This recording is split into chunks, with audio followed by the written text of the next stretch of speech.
خطیب ندوی خطیب جامعہ مسجد بھٹکل میں ان کو دعوت دیتا ہوں کہ وہ آئیں اور اس عنوان پر عوام الناس کے سامنے روشنی ڈالیں۔ بسم اللہ الرحمن الرحیم، الحمد للہ رب العالمین والعاقبۃ للمتقین، صلاۃ اللہ وسلامہ علی سید الانبیاء والمرسلین خاتم النبیین محمد وعلی آلہ وصحبہ اجمعین، اما بعد۔ نہ سمجھو گے تو مٹ جاؤ گے اے ہندوستاں والو، نہ سمجھو گے تو مٹ جاؤ گے اے ہندوستاں والو، تمہاری داستاں تک بھی نہ ہوگی داستانوں میں۔ اسٹیج پر تشریف فرما تنظیم کے اور شہر کے ذمہ داران اور یہاں پر موجود میرے دینی اور ایمانی بھائیوں، بزرگوں اور دوستوں، جنگ آزادی کے عنوان پر آج کی جو نشست منعقد کی گئی ہے، یہ بالکل بر وقت بھی ہے اور اس وقت اور حالات کے اعتبار سے ضروری بھی ہے۔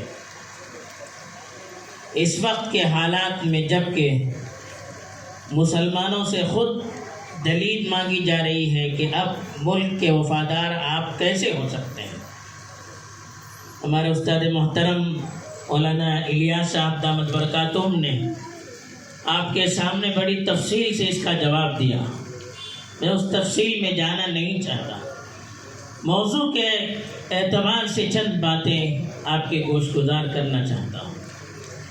پہلی بات تو یہ ہے کہ لوگ پوچھتے ہیں کہ جنگ آزادی میں مسلمانوں نے شروع سے جو اپنا کلیدی کردار ادا کیا ہے، قائدانہ رول ادا کیا ہے، اس کی وجہ کیا ہے؟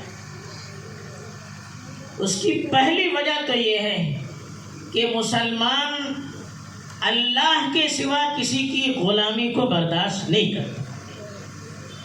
وہ اللہ کی زمین پر اللہ کے تابع بن کر رہنا چاہتا ہے، اللہ کے علاوہ کسی غیر کے تابع بن کر رہنا نہیں چاہتا۔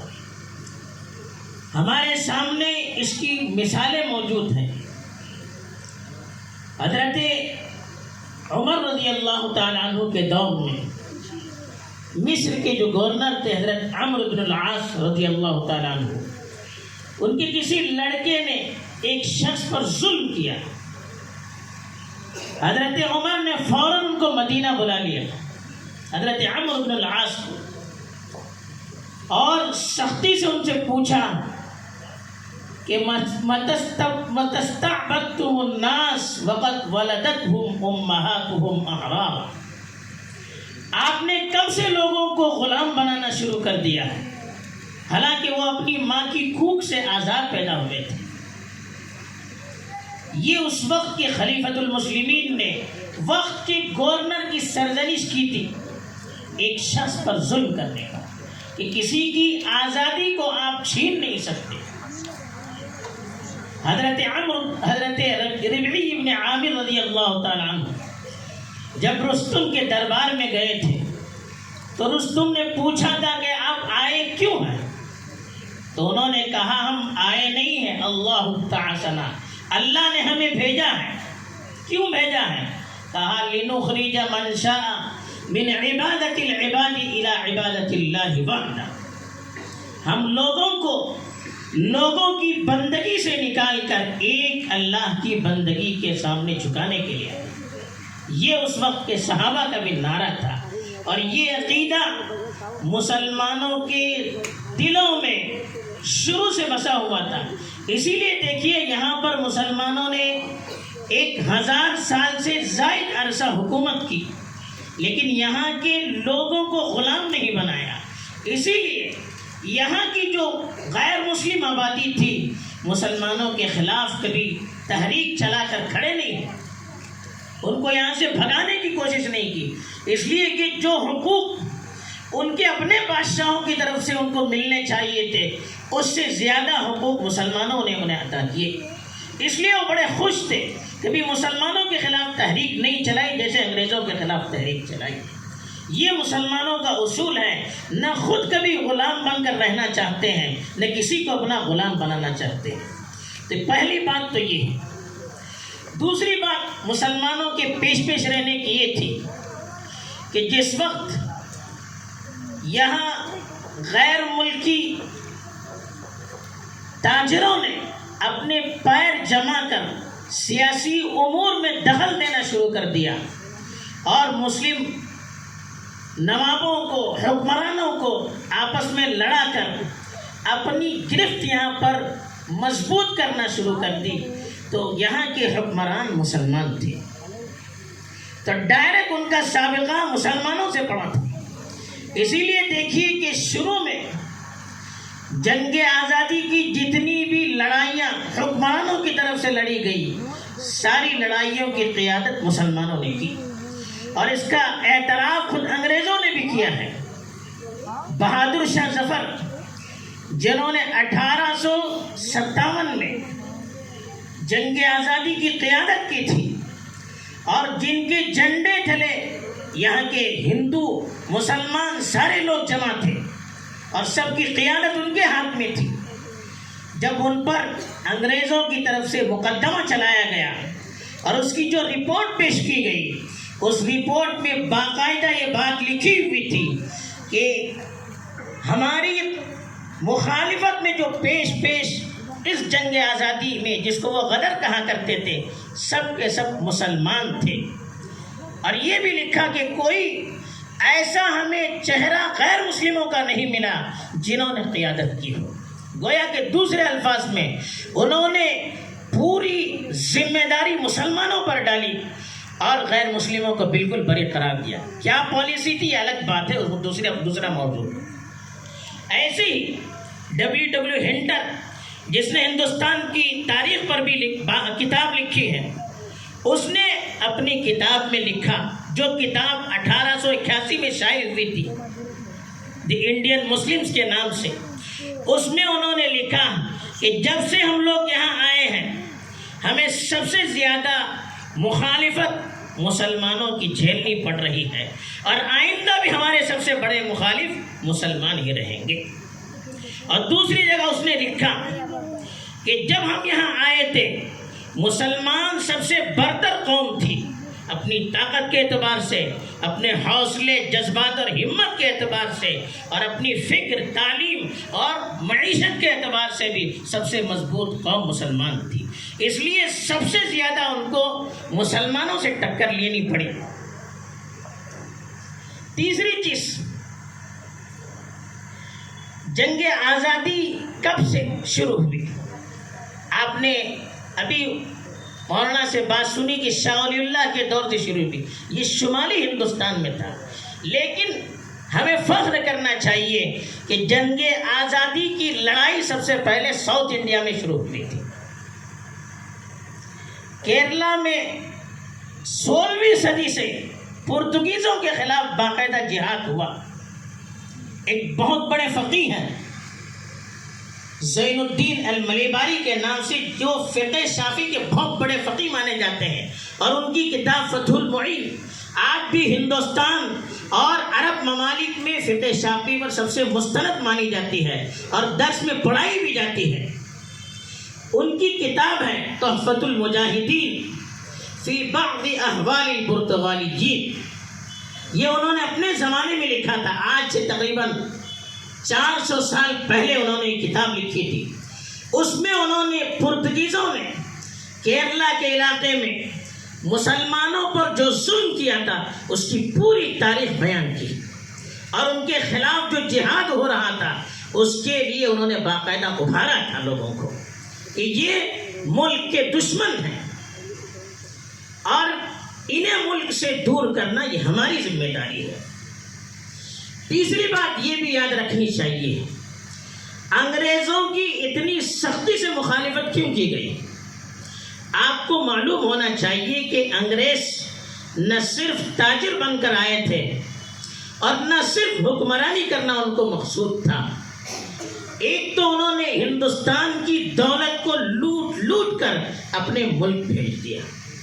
مسلمانوں نے یہاں 1100 سال حکومت کی تو اس کو اپنا وطن بنایا، ہندوستان کی دولت کو ہندوستان کی ترقی میں صرف کیا، لیکن انہوں نے یہاں کی دولت کو چرا چرا کر اپنے پردیش میں یورپ میں منتقل کر دیا، اور ہندوستان جو ایک زمانے میں سونے کی چڑیا کہلاتا تھا اس کو کنگال بنا دیا۔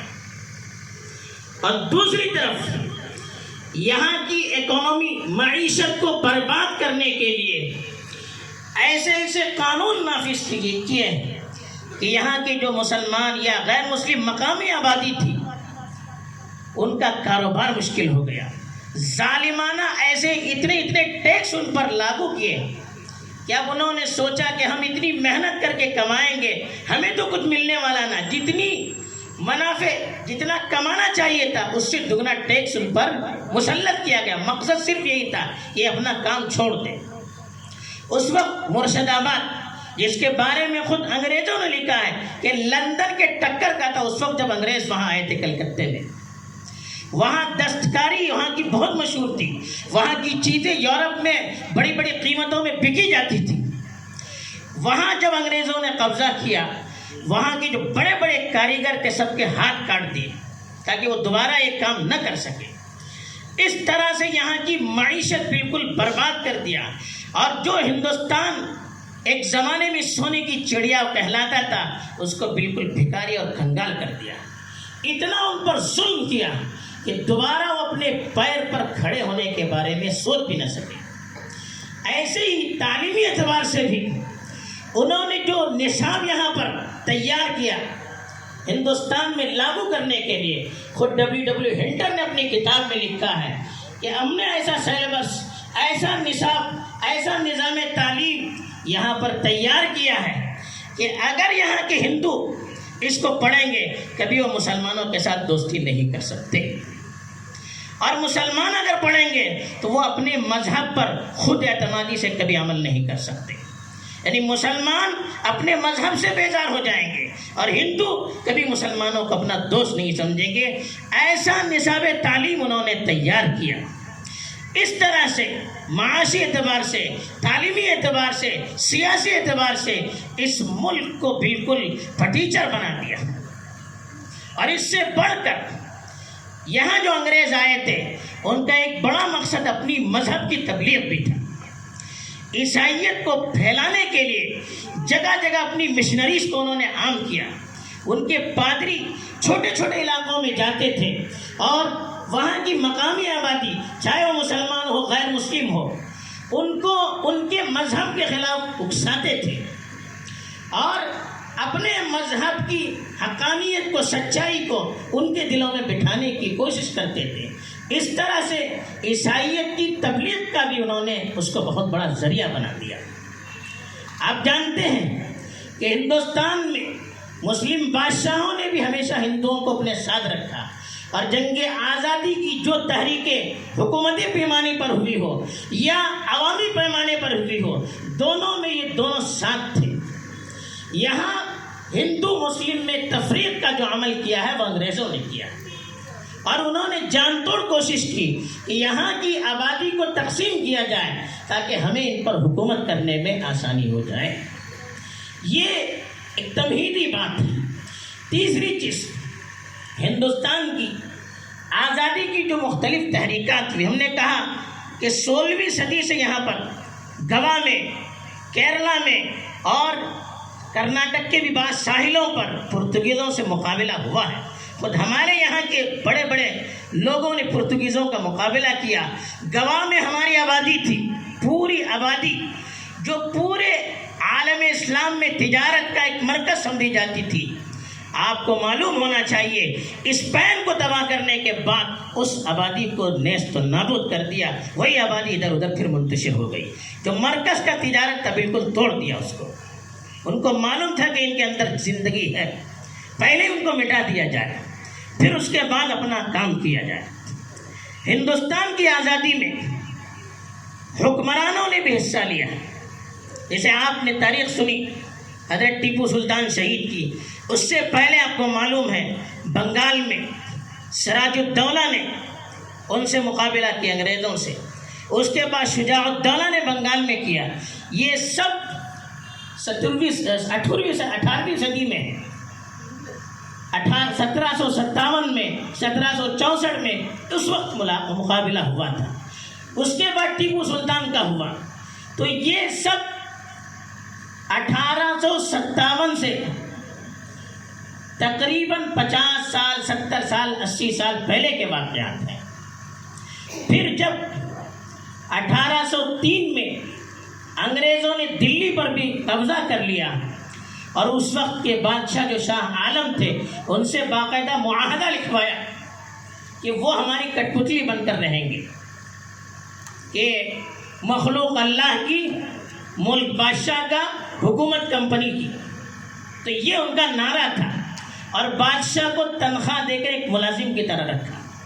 اس کے بعد سے انہوں نے اپنی جو چیزیں تھی، حالانکہ اس سے معاہدہ ہوا تھا کہ جو کورٹ محکمے ہیں وہ ان کے چلیں گے اسلامی طور پر، تعلیمی نظام چلے گا، سب کچھ معاہدہ کرا، سب کچھ توڑ دیا، دھوکہ دیا.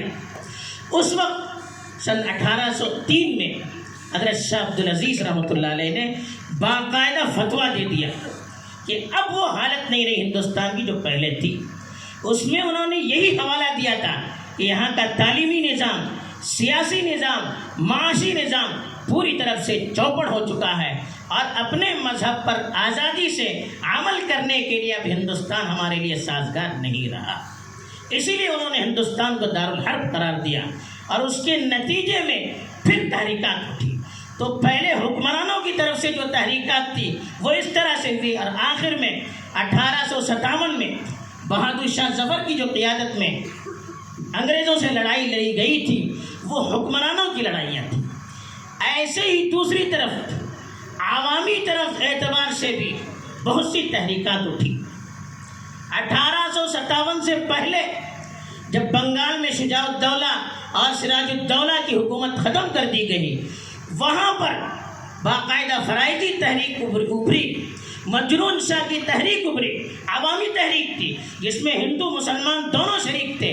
قیادت اس وقت بھی مسلمانوں کے حالت میں ہاتھوں میں تھی، وہ زمینداروں کے خلاف تھی، انگریزوں کی جو پٹھو تھے ان کے خلاف تھی اور انگریزوں کے خلاف تھی. اس کے لیے بھی انگریزوں نے بہت زور لگایا اور ان کو کچلنے کے لیے حتی المقدور کوشش کی. ایسے ہی سید احمد شہید رحمۃ اللہ علیہ کی تحریک جو تحریک شہیدین کہلاتی ہے وہ بھی 1857 سے پہلے کی تحریک ہے. اس تحریک کو بھی کچلنے کے لیے انگریزوں نے ایڑی چوٹی کا زور لگایا. حضرت سید احمد شہید رحمۃ اللہ علیہ اور مولانا اسماعیل شہید رحمۃ اللہ علیہ اور مولانا عبدالحی بڑانوی شہید رحمۃ اللہ علیہ وہ سرکردہ لوگ تھے. ان لوگوں کی قیادت میں ہندوستان بھر کا دورہ ہوا، لوگوں کو دین سے بھی واقف کروایا گیا اور انگریز جس طرح سے ہندوستان کو اپنے قبضے میں لے کر برباد کر رہے تھے اور یہاں کے مسلمانوں کو غلام بنا رہے تھے.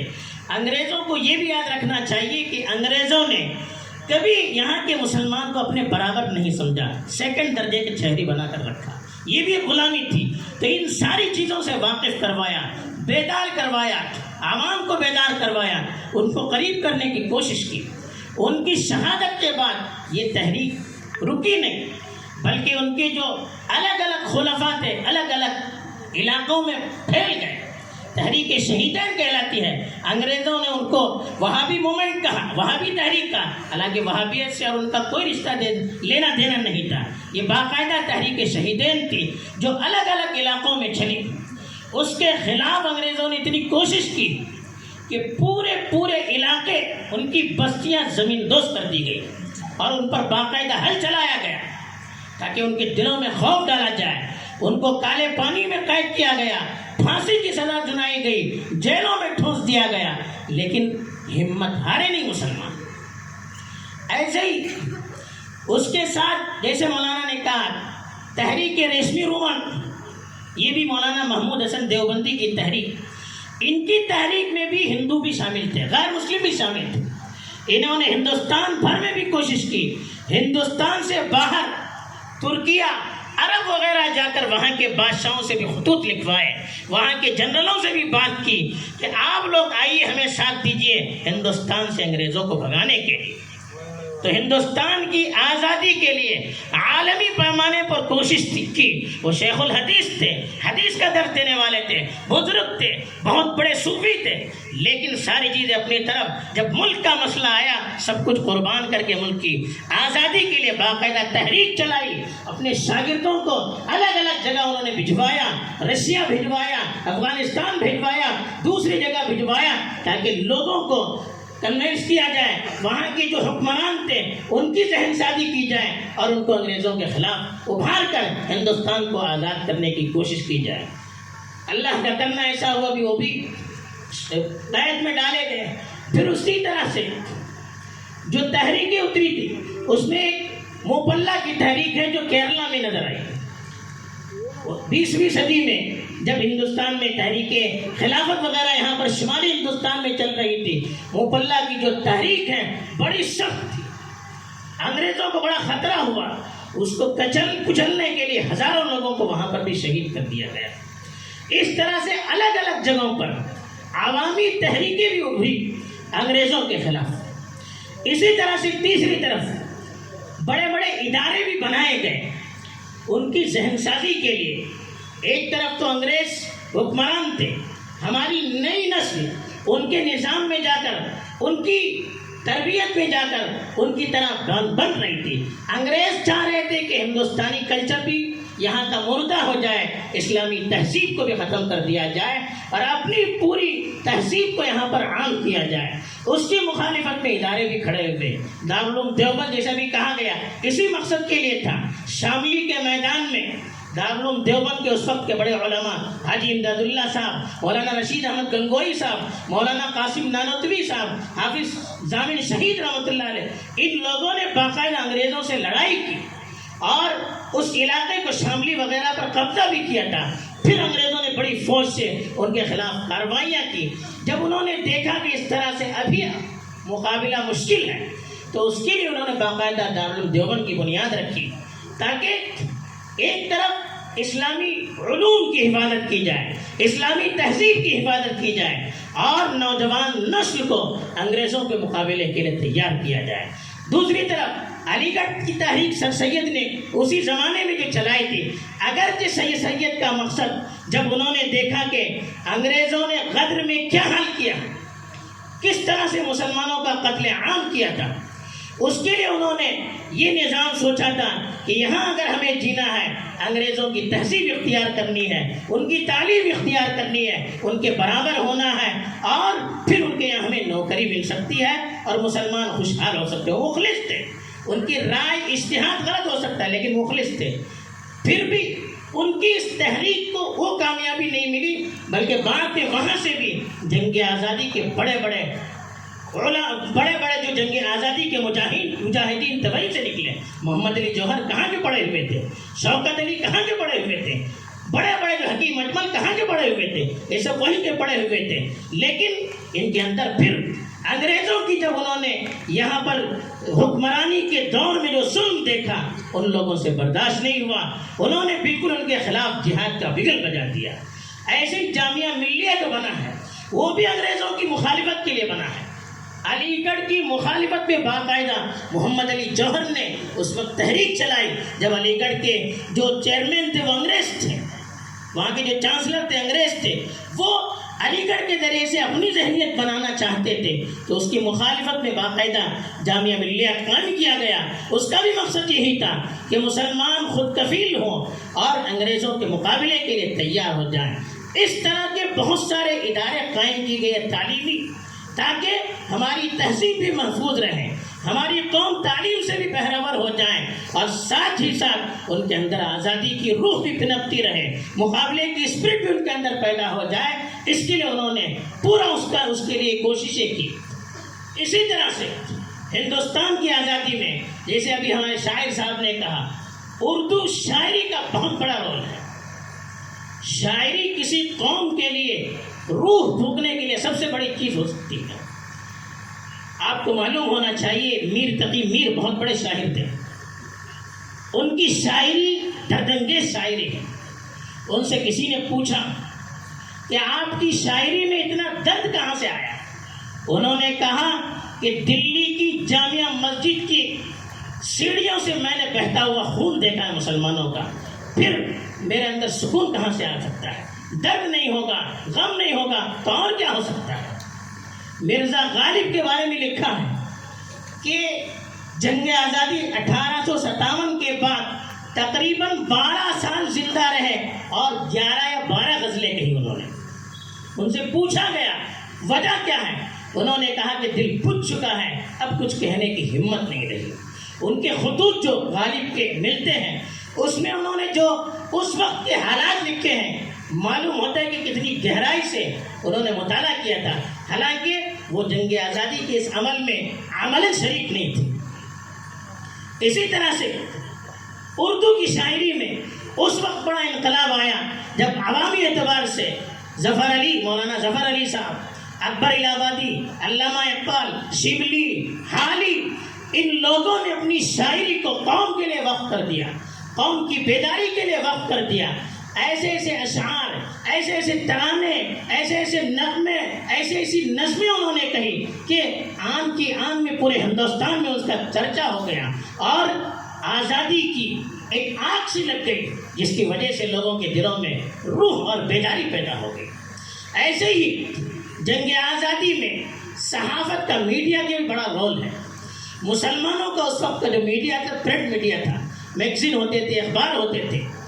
اس وقت کے جو مسلمانوں کے اکثر اخبار والوں نے اپنے اخبار کے صفحات کو جنگ آزادی کے لیے وقف کر دیا.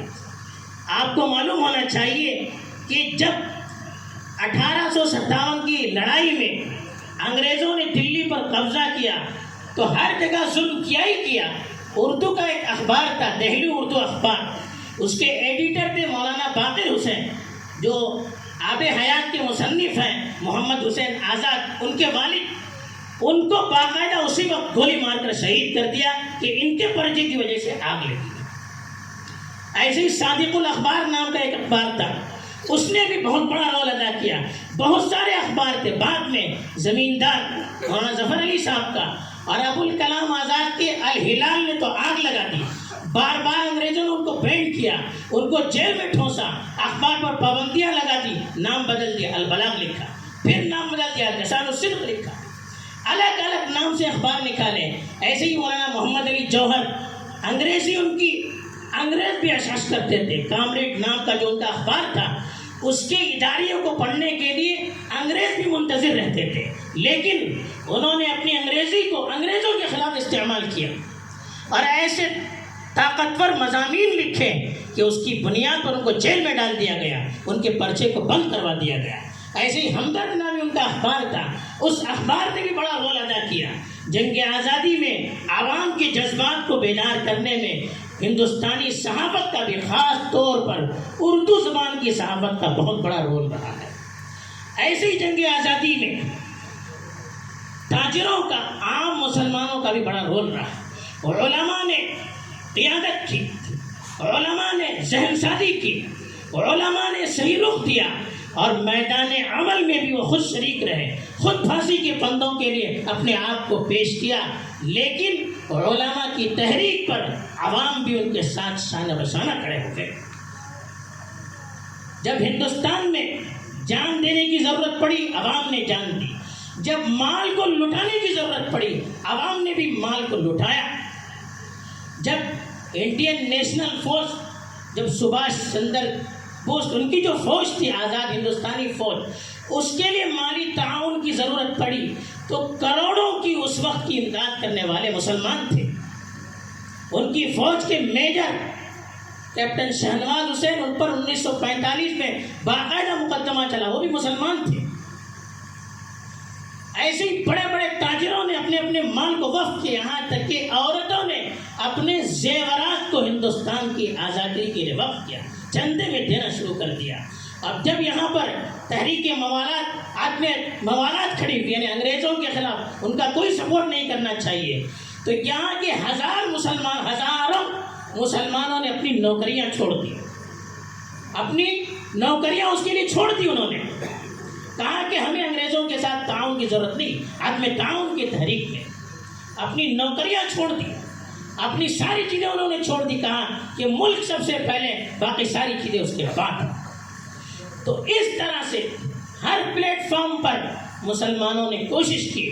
پھر اس کے بعد جب انڈین نیشنل کانگریس یہ آگے بڑھنے لگی اور اس کی قیادت میں، گاندھی جی کی قیادت میں ہندوستان کی آزادی لڑنے لگی، بعد میں ابتدائی دور پورا ہندوستان میں مسلمانوں کی قیادت میں تھا، بعد میں ہندوستان میں ہندو اور مسلمانوں میں انگریزوں نے نفرت کے بیج بوئے، تو پھر ذرا سا دراڑ آیا تھا۔ جب خلافت تحریک ابھری تو خلافت تحریک خلافت کے احیاء کے لیے تھی، لیکن اس کے بعد یہ پوری تحریک ہندوستان میں لوگوں کی بیداری کے لیے کھڑی ہوئی۔ اور انگریزوں کو، اب آپ کو معلوم ہونا چاہیے کہ گاندھی جی کو بھی ہندو مسلم ایکتائی کا لیڈر بنا کر خلافت کے اسٹیج پر لانے والے یہ بھی علی برادران تھے، مولانا محمد علی اور مولانا شوکت علی تھے۔ اس کے بعد سے کانگریس کے زیر سایہ جتنی بھی تحریکات اٹھی، ہر تحریکات میں مسلمانوں نے اپنے آپ کو پیش کیا۔ اس طرح کی بہت بڑی تاریخ ہے، وقت زیادہ ہو رہا ہے، بس اب ہم کو کیا کرنا ہے؟ اب ہندوستان آزاد ہوا، اب ہمیں کیا کرنا ہے یہ ہمیں سوچنا چاہیے۔ ہمیں سب سے پہلے اپنی تاریخ کو پڑھنی چاہیے، خود بھی پڑھنی چاہیے، اپنے بچوں کو بھی اس سے واقف کروانا چاہیے، تعلیمی نصاب کے ذریعے سے ہو، یا ان کے لیے الگ سے لیکچرز کا انتظام ہو، یا ایسے پروگرامات ہو، یا دوسری جو ثقافتی پروگرامات ہیں، اس کے ذریعے سے اپنی تاریخ سے ہمیں واقف کروانا چاہیے۔ جب تک ہماری تاریخ ہمیں معلوم نہیں ہوگی، ہمارے اندر خود اعتمادی نہیں پیدا ہو سکتی، ہمارے اندر ہمت حوصلہ نہیں پیدا ہو سکتا، ہمارے جذبات بلند نہیں ہو سکتے۔ دوسری چیز، آپ دیکھیے ہماری تاریخ، ہزار انگریزوں کے ظلم کے بعد بھی ہمارے مسلمان کبھی پیچھے نہیں ہٹے۔ تو ظلم ہو، کچھ بھی ہو، حق کے لیے ہمیشہ آگے آنا چاہیے، ملک کی حفاظت کے لیے، ملک میں امن اور سلامتی کو لانے کے لیے ہمیں ہمیشہ آگے رہنا چاہیے۔ ظلم ہو، جان چلی جائے، ہمارے ملک کی حفاظت جیسے ہمارے اسلاف نے کی ہے، ہم پر بھی کرنی اتنی ہی ضروری ہے۔ اگر ملک محفوظ نہیں رہا، نہ ہم محفوظ رہ سکتے ہیں، نہ دین محفوظ رہ سکتا ہے، نہ اور کچھ محفوظ رہ سکتا ہے۔ تو اس کی بھی ہمیں کوشش کرنی چاہیے اور اپنی آپ کو عمل میں لانا چاہیے۔ خالی شکوے شکایت سے کوئی کام دنیا میں چلتا نہیں، عمل میں آگے بڑھنا چاہیے، کام میں آگے بڑھنا چاہیے اور اللہ کی رضا کو سامنے رکھنا چاہیے۔ آپ کچھ بھی کام کیجئے، اگر اللہ کی رضا مقصود نہ ہو، واہ واہ مقصود ہو، شہرت مقصود ہو اور غیر شرعی طریقے پر ہو، اچھے اثرات کے بجائے برے اثرات مرتب ہو سکتے ہیں۔ بہرحال یہ کچھ منتشر چیزیں تھیں جو اس وقت اللہ نے ذہن میں ڈال دی۔ اللہ تعالیٰ سے یہ پیغام سمجھ کر عمل کرنے، آگے بڑھنے کی ہمیں توفیق دے، آمین۔ وآخر دعوانا الحمدللہ رب العالمین۔